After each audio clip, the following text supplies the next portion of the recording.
Hello दोस्तों, आपके अपने मैजिक मूवमेंट चैनल में आपका स्वागत है। दोस्तों, आज हम बैंक सेक्टर स्टॉक सीरीज का फिफ्थ पार्ट देखेंगे। फिफ्थ पार्ट में हम एसबीआई बैंक को डिटेल में डिस्कस करेंगे और दोस्तों हम इसकी सभी लेटेस्ट न्यूज़ को डिटेल में डिस्कस करेंगे विद टेक्निकल चार्ट, और इसके साथ साथ हम इसके सपोर्ट रेजिस्टेंस और नेक्स्ट टारगेट को भी डिस्कस करेंगे। और दोस्तों, वीडियो को एंड तक जरूर देखिए, क्योंकि वीडियो के एंड में हम वीडियो को कंक्लूजन देते हैं, जिससे आपके माइंड में क्लैरिटी आएगी कि अभी आपको इस स्टॉक में क्या करना चाहिए। चलो दोस्तों, करते हैं वीडियो की शुरुआत एसबीआई बैंक के साथ। SBI bank Indian multinational public sector bank है और ये फाइनेंशियल सर्विस प्रोवाइड करता है। और दोस्तों, इंडिया का ये सबसे बड़ा और सबसे पुराना बैंक है जो पिछले 200 साल से इंडिया में फाइनेंशियल सर्विस प्रोवाइड कर रहा है। एसबीआई बैंक 22,219 ब्रांचेस को और 62,617 एटीएम्स को ऑपरेट करता है, और इसके साथ साथ ये 71,968 बिजनेस कोरेस्पोंडेंस आउटलेट्स को भी ऑपरेट करता है। और दोस्तों, मार्केट शेयर का ये 22.84% डिपॉजिट में होल्ड करता है और 19.6% शेयर्स में होल्ड करता है। इस बैंक का स्ट्रॉन्ग कस्टमर बेस है, 45 सीआर कस्टमर हैं। और अगर इसकी लोन बुक की बात करें तो ये रिटेल्स लोन देता है 39%, और कॉर्पोरेट्स लोन देता है 37%, एसएमई लोन देता है 14% और एग्रीकल्चर लोन देता है 10%। और इंडिया के साथ साथ दोस्तों, ये इंटरनेशनल लेवल पर भी प्रेजेंस है। 233 ब्रांचेस के साथ साथ ये 32 कंट्रीज में फैला हुआ है। ये यूएसए, कनाडा, ब्राजील, रसिया, जर्मन, फ्रांस, इन सभी कंट्रीज में ये बिजनेस करता है। और दोस्तों, इसके साथ साथ ये गवर्नमेंट बिजनेस में मार्केट लीडर है। इसका गवर्नमेंट बिजनेस से टर्नओवर आता है 52 लाख 50,000 लाख सीआर, और इसका जो कमीशन बनता है 3700 सीआर। बैंक का मार्केट कैप 7 लाख 43,000 सीआर। इसका स्टॉक पी 11.1, इसका आरओसीई 6.16%, इसका आरओई 17.3%। और बात करें इसकी रिवेन्यू की, इस बैंक का रिवेन्यू 2,69,000 सीआर से 4,39,000 सीआर, और इसका नेट प्रॉफिट 18,000 सीआर से 68,000 सीआर। और बात करें अब इसके स्टॉक प्राइस के सीएजीआर की, दोस्तों इसके स्टॉक प्राइस के सीएजीआर में डबल डिजिट की ग्रोथ है। लास्ट ईयर इसने 44% के रिटर्न्स दिए। और अगर बात करें इसके सेल्स ग्रोथ के सीएजीआर की और प्रॉफिट ग्रोथ के सीएजीआर की, तो दोस्तों इनमें भी पिछले 5 साल से डबल डिजिट की ग्रोथ है, और प्रॉफिट ग्रोथ के सीएजीआर में भी डबल डिजिट की ग्रोथ है। और डिविडेंड पे आउट भी करता है, 18% ये डिविडेंड पे आउट करता है। शेयर होल्डिंग पैटर्न की बात करते हैं। प्रमोटर्स 57.49% से 57.54%। प्रमोटर्स ने अपने स्टेक को इंक्रीज किया, और एफआईज 10.72% से 11.09%। एफआईज ने भी अपने स्टेक को इंक्रीज किया। डीआईज 24.36% से 23.96%, और डीआईज ने हल्की सी प्रॉफिट बुकिंग की। और गवर्नमेंट 0.03% से सेम एज इट इज बनी हुई है। पब्लिक 7.41% से 7.37%, और पब्लिक ने भी थोड़ी सी प्रॉफिट बुकिंग की। दोस्तों, ये इसके पीयर्स बैंक है पब्लिक सेक्टर वाले। और बात करें अब इसके रिटर्न्स और वॉल्यूम्स की, तो दोस्तों पिछले एक मंथ में जो एवरेज वॉल्यूम है वो ओनली 3 सीआर था। लेकिन अगर पिछले वीक की बात करें तो पिछले वीक में 2 सीआर का वॉल्यूम है, और लास्ट ट्रेडिंग सेशन में 1 सीआर का, और आज के ट्रेडिंग सेशन में 94 लाख का। और दोस्तों, इसने 5 साल में 128.83% के रिटर्न्स दिए, और 3 साल में 96% के, 2 साल में 78% के, और लास्ट ईयर इसने 45% के रिटर्न्स दिए। और 6 और 3 मंथ में भी इसने पॉजिटिव रिटर्न्स दिए। 6 मंथ में 30%, 3 मंथ में 8%। और बात करें इसके लॉन्ग टर्म रिटर्न्स की, तो दोस्तों इसने दिसंबर 2002 से लेकर अब तक 3036% के रिटर्न्स दिए। इस बैंक के स्टॉक का जो लो प्राइस लगा वो 25 रुपए लगा, और जो ऑल टाइम हाई है वो 912 रुपए है। और अब इस स्टॉक 833 रुपए पर ट्रेड कर रहा है। दोस्तों, एसबीआई बैंक एक लार्ज कैप बैंक है, मॉडरेट टू रिस्क है। बात करते हैं इसकी पहली न्यूज की। दोस्तों, एसबीआई ने बुधवार को अपने फिफ्थ इंफ्रास्ट्रक्चर बॉन्ड के जरिए 10,000 सीआर रुपीज रेज किए। और दोस्तों, इस बैंक ने ये कूपन रेट 7.36% पर रेज किए, और ये फंड इसने इंफ्रा प्रोजेक्ट्स को फंड करने के लिए रेज किया। और दोस्तों, सेकेंड न्यूज है कि एसबीआई के चेयरमैन खारा ने अपने एक इंटरव्यू में बताया। और सेकेंड न्यूज है कि एसबीआई के चेयरमैन मिस्टर खारा ने अपने एक इंटरव्यू में बताया। और सेकंड न्यूज़ है कि एसबीआई के चेयरमैन मिस्टर खारा ने अपने एक इंटरव्यू में बताया कि एसबीआई प्लान कर रहा है। और सेकंड न्यूज़ है कि एसबीआई के चेयरमैन मिस्टर खारा जी ने एक इंटरव्यू में बताया कि एसबीआई प्लान कर रहा है फाइनेंशियल ईयर 2025 में 400 ब्रांचेस ओपन करने का। और पिछले फाइनेंशियल ईयर 2024 में इसने 137 ब्रांचेस ओपन की, जिसमें से 59 न्यू रूरल ब्रांचेस थी।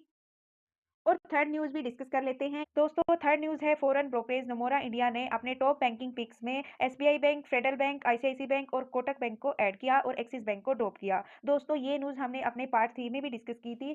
दोस्तों, आज हम बैंक सेक्टर स्टॉक का फिफ्थ पार्ट देख रहे हैं। बाकी की जो 4 पार्ट है वो दोस्तों हमने डिस्कस किए हैं, उनका लिंक डिस्क्रिप्शन बॉक्स में डाल दिया जाएगा, और वहां से आप उन 4 पार्ट को भी स्टडी कर सकते हो अगर आपने उनको मिस किया है। न्यूज का मतलब है कि अब एसबीआई बैंक यानी पीएसयू बैंक में एफआईज की भी बाइंग बढ़ रही है। ये उनके टॉप लिस्ट में ऐड हो चुकी है। फोर्थ न्यूज़ है, जो लेटेस्ट न्यूज़ है, बिल्कुल आज की न्यूज़ है दोस्तों। एसबीआई बैंक ने लॉन्च किया है 15 minute online quick loan facility का नाम है एमएसएमई सहज। दोस्तों एसएमई सहज फैसिलिटी क्या है उसको डिस्कस कर लेते हैं। इस फैसिलिटी में SBI bank GST register micro SME firms के लिए on tap short term loan को प्रोवाइड करेगा। चलो दोस्तों, अब इन न्यूज़ का टेक्निकल चार्ट पर क्या इफेक्ट आया है वो डिस्कस करते हैं। दोस्तों टेक्निकल चार्ट से पहले हम इसके लॉन्ग टर्म चार्ट को डिस्कस कर लेते हैं। यहाँ पर चार्ट के पैटर्न को देख लेते हैं और लॉन्ग टर्म की परफॉर्मेंस देख लेते हैं। दोस्तों जो डार्क कलर की लाइन है वो प्राइस की लाइन है और जो स्काई ब्लू कलर की लाइन है वो वॉल्यूम्स लाइन है। यहाँ पर हम इसके वॉल्यूम्स को भी डिस्कस करेंगे। तो दोस्तों हम डिस्कस करते हैं 2015 से। दोस्तों 2015 में स्टॉक का प्राइस 250 रुपीज़ पर ट्रेड कर रहा था, 300 तक जाता है, यहाँ से प्रॉफिट बुकिंग आती है और 150 पर आकर अपना सपोर्ट बनाता है और यहाँ से वी शेप रिकवरी होती है और ऊपर रेजिस्टेंस पर ही कंसोलिडेट करता है, लेकिन फिर से 350 के प्राइस से इसमें प्रॉफिट बुकिंग आती है और फिर से अपने इसी सपोर्ट को रिस्पेक्ट देता है 150 के और यहाँ से भी वी शेप रिकवरी होती है और वो अपने 350 वाले रेजिस्टेंस को भी ब्रेक करता है और यहाँ से आता है इसमें अप ट्रेंड और यहाँ से ये कंटिन्यूसली अप जाता है, लेकिन 2022 में ये 600 तक जाता है, यहाँ पर प्रॉफिट बुकिंग आती है और 550 से लेकर 650 के बीच में ही ये कंसोलिडेट करता है अपने रेजिस्टेंस पर, लेकिन 2024 में फिर इसमें ब्रेकआउट होता है और अभी ये अपने ऑल टाइम हाई के आसपास ट्रेड कर रहा है। बाकी इसके सपोर्ट रेजिस्टेंस और नेक्स्ट टारगेट को हम इसके टेक्निकल चार्ट में डिस्कस करेंगे। दोस्तों ये इसका टेक्निकल चार्ट है। यहाँ पर हम सपोर्ट रेजिस्टेंस और नेक्स्ट टारगेट की बात करेंगे। दोस्तों ये चार्ट हम 2023 से लेकर 24 तक डिस्कस करेंगे। दोस्तों जैसे हमने इसके लॉन्ग टर्म चार्ट में डिस्कस किया कि 2023 में इसने रेजिस्टेंस पर ही कंसोलिडेट किया और अब इस रेजिस्टेंस को ब्रेकआउट किया और फिर दोबारा नया रेजिस्टेंस बनाया, फिर से इसी रेजिस्टेंस पर कंसोलिडेट किया, फिर इस रेजिस्टेंस को ब्रेकआउट किया और एक नया रेजिस्टेंस बनाया और अभी जो स्टॉक ट्रेड कर रहा है वो रेजिस्टेंस और सपोर्ट के बीच में ट्रेड कर रहा है। यानी जो इसका रेजिस्टेंस रहेगा वो 904 रुपये रहेगा और फर्स्ट सपोर्ट रहेगा वो 796 का रहेगा और अभी जो स्टॉक ट्रेड कर रहा है वो 833 रुपये के प्राइस पर कर रहा है अपने रेजिस्टेंस और सपोर्ट के बीच में। जो इसका रेजिस्टेंस रहेगा वो 904 रुपये का रहेगा और जो इसका फर्स्ट सपोर्ट रहेगा वो 796 का रहेगा। सेकंड सपोर्ट जो रहेगा वो 725 का रहेगा और जो थर्ड सपोर्ट रहेगा वो 621 का रहेगा। तो दोस्तों अब बात करते हैं इन न्यूज़ का इस पर क्या असर पड़ा। तो दोस्तों जैसे ही रेजिस्टेंस को टच करता है और यहाँ से प्रॉफिट बुकिंग आती है और स्टॉक अपने सेकंड स्पोर्ट को टच करके एकदम से वी शेप रिकवरी लेता है। तो दोस्तों अब इस न्यूज़ के आने के बाद स्टॉक अपने अप ट्रेंड में है, अपने रेजिस्टेंस की तरफ जा रहा है, धीरे धीरे जा रहा है लेकिन अप ट्रेंड में है। तो दोस्तों अब बात करते हैं इसके नेक्स्ट टारगेट की। दोस्तों इसके चार्ट के पुराने पैटर्न को भी देखते हुए, इसके बिजनेस को देखते हुए और जो इसकी ब्रांचेस ओपन हो रही हैं लास्ट फाइनेंशियल ईयर में भी और आगे जो 400 फाइनेंशियल ईयर में ब्रांचेस ओपन करने का प्लान है, सबको देखते हुए इसका जो नेक्स्ट टारगेट रहेगा वो 1600 का रहेगा। बाकी इसके बाइंग सेलिंग लेवल को हम इसके कंक्लूजन में डिस्कस करेंगे। दोस्तों हमने इसके बिजनेस को भी डिस्कस किया, इसके बेसिक फंडामेंटल्स को भी डिस्कस किया, इसके टेक्निकल चार्ट्स को भी स्टडी किया, शेयर होल्डिंग पैटर्न को चेक किया। कंक्लूजन दोस्तों अगर कोई इस पीएसयू बैंक में इंटरेस्टेड है और फ्रेश बाइंग करना चाहता है तो दोस्तों मेरे ओपिनियन से अभी उसको वेट एंड वॉच करना चाहिए। इसमें 10 to 15% के डिस्काउंट का अभी ओनली 6.75% का ही डिस्काउंट है। सेफ बाइंग के लिए हमें ये 10 to 15% का डिस्काउंट होना चाहिए और दोस्तों आप चाहो तो इसके अपने फर्स्ट स्पोर्ट पर भी इसमें बाइंग कर सकते हो। इसका फर्स्ट सपोर्ट 796 रुपये का है। इस लेवल पर भी आप स्मॉल अमाउंट में इसमें बाइंग कर सकते हो।